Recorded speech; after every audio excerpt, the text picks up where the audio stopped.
Welcome to the next installment in my lecture series for microeconomics. And the purpose of this video lecture is to go over a couple of the potential questions that could be on test one. In particular, I want to take a look at a price ceiling versus a price floor. And as you saw on Sakai, the question that was listed out said start with a market in equilibrium. So this is what you should always start out with when I have a question to you that asks about a market in equilibrium. And as you can see from here, there's a couple of components. Number one, you have your demand curve. Make sure your demand curve is downward sloping so that it represents the law of demand, that there's an inverse relationship between price and quantity demanded. Also, have your upward sloping supply curve. Make sure you label these things correctly. You have your supply curve upward sloping, and that reflects the law of supply, which says there's a positive relationship between price and the quantity supplied. And the equilibrium occurs where supply and demand intersect one another. So where your supply and demand curves intersect one another, that will give you the equilibrium price and quantity. So from that point of intersection, and if you go straight down, that gives you your equilibrium quantity. And if you go horizontally to the left to the price axis, that will give you your equilibrium price. So that, you should remember, is your template for starting off any problem that states starting with a market in equilibrium. All right, make sure you label the axes appropriately.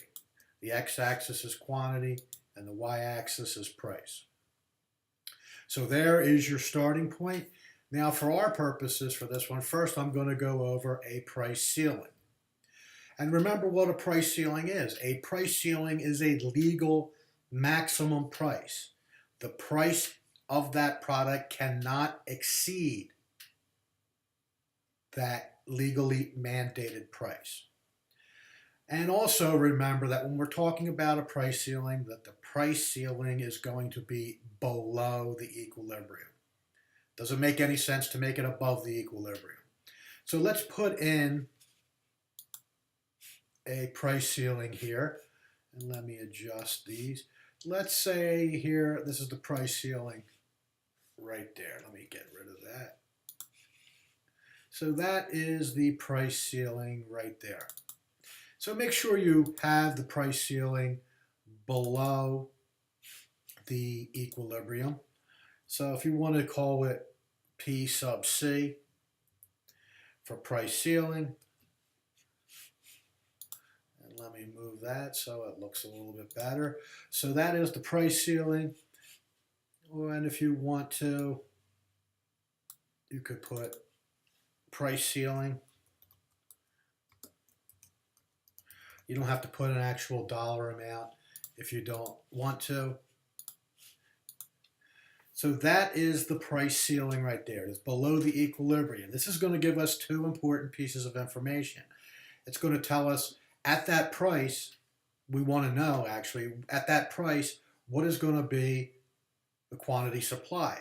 Well, the simple thing to do is just I show where your price ceiling is and follow the price ceiling until you hit, what do you hit? You hit the supply curve. That's what we hit next, is the supply curve. So at that price, where the price ceiling intersects the supply curve, that tells us the quantity supplied. So if I go from where the price ceiling intersects the supply curve and go straight down, and let me change that to a dotted line. All right. So if we go from the price ceiling across till we hit the first thing we hit supply and go straight down, that gives us the quantity supplied.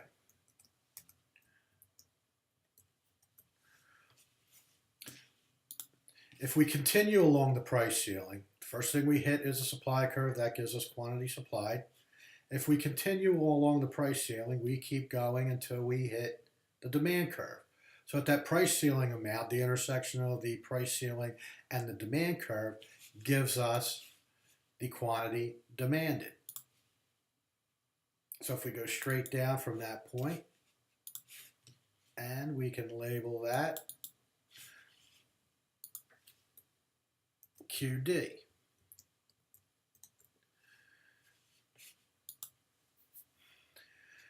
So let's just review that. We put the price ceiling below the equilibrium price. We follow the price ceiling until we hit the supply curve. We go straight down, and that gives us the quantity supplied. We keep following the price ceiling until we hit the demand curve, and then we go straight down again, and that gives us the quantity demanded. So what does that mean in this marketplace? It means that with the imposition of this price ceiling, we are going to have a shortage. All right, what is the shortage? The shortage is QD minus QS. So let me actually type that in for you. The shortage is equal to QD minus QS. And let me make sure I have the subscripts in there like I did at the bottom to keep it consistent.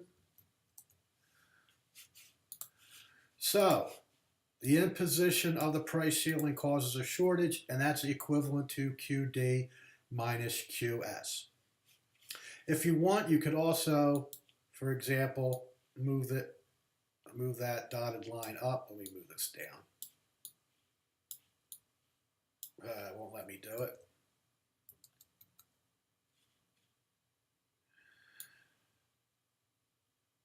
All right.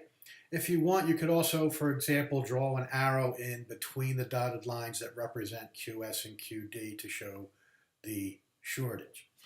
Actually, I think if I disconnect that, if I detach that, I'll be in good shape. Let me see if that works.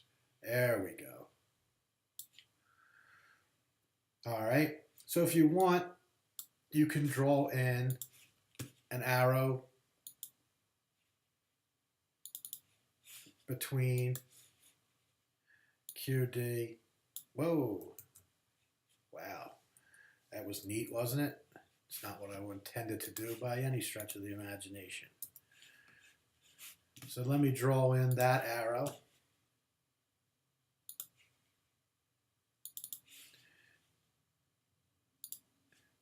Wrong one. Let me do that correctly.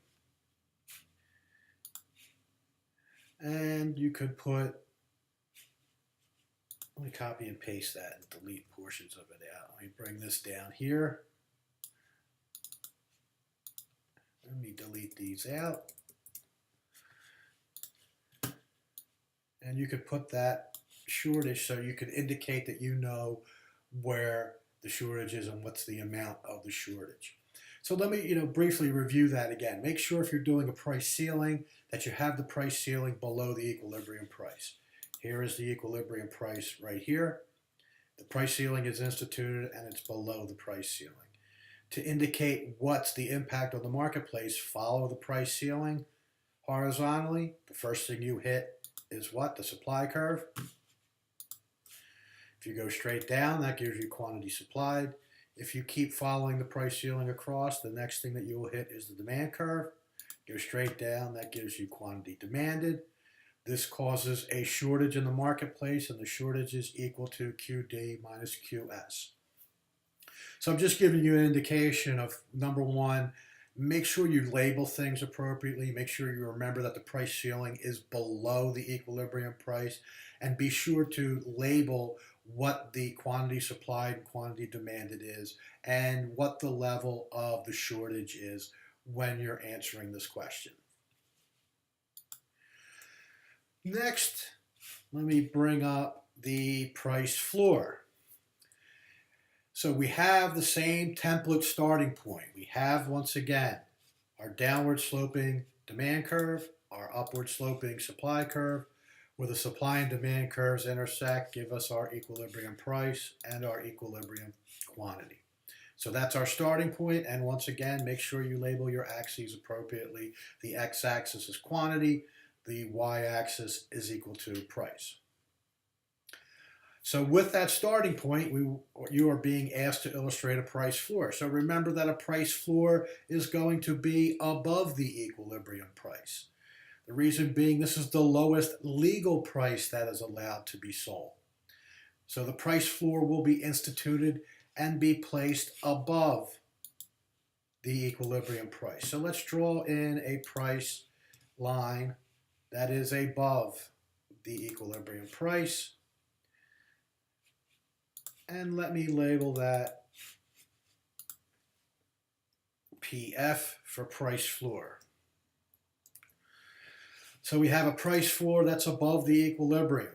So what do? We have to illustrate what's the impact on quantity supplied and quantity demanded. So what we do is we just follow the price floor across until what's the first thing that we hit? The first thing we hit is demand. So we follow the price floor across, we hit the demand curve. That tells us the quantity demanded. Let me show that for you.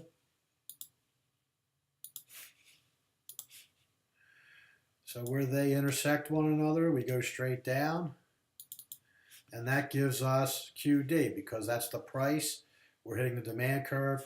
We go straight down, and that gives us the quantity demanded. So we show that by QD. We keep going across with the price floor until we hit supply. If we know the price and we have the supply curve, we know what the quantity supplied is going to be equal to. So if we go from that point straight down, and that is QS because that tells us the relationship that hits where the supply curve is, tells us the relationship between price and quantity supplied. So that is QS.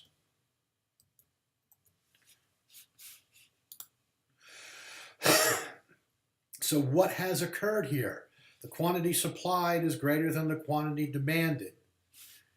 In economic terms, that means we have a surplus.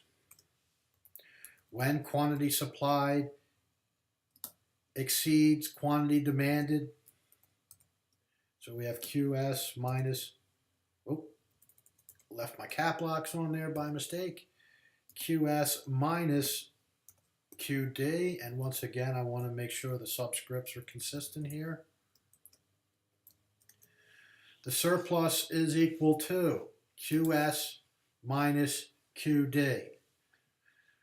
So when we institute the price floor, a surplus will occur. And again, if you want to label this price floor, that's perfectly fine. Make sure, for example, that if you don't put this price floor in when you have PF, that when you're describing your answer, as most of my questions say, describe in detail, make sure you say that PF is the price floor so I know that you know what you're talking about and that your answer is nice, clear, and concise. So the surplus is equal to QS minus QD. And once again, what we can do is if you want to go into a little bit further detail to illustrate that you know how to answer this problem correctly, we can draw in a couple of arrows to show in a little more detail what the surplus is. So let me just copy and paste this like I did last time because I'm lazy. Some might say it's efficient, some might say it's lazy. And we can put the fact that that distance between QS and QD is the surplus.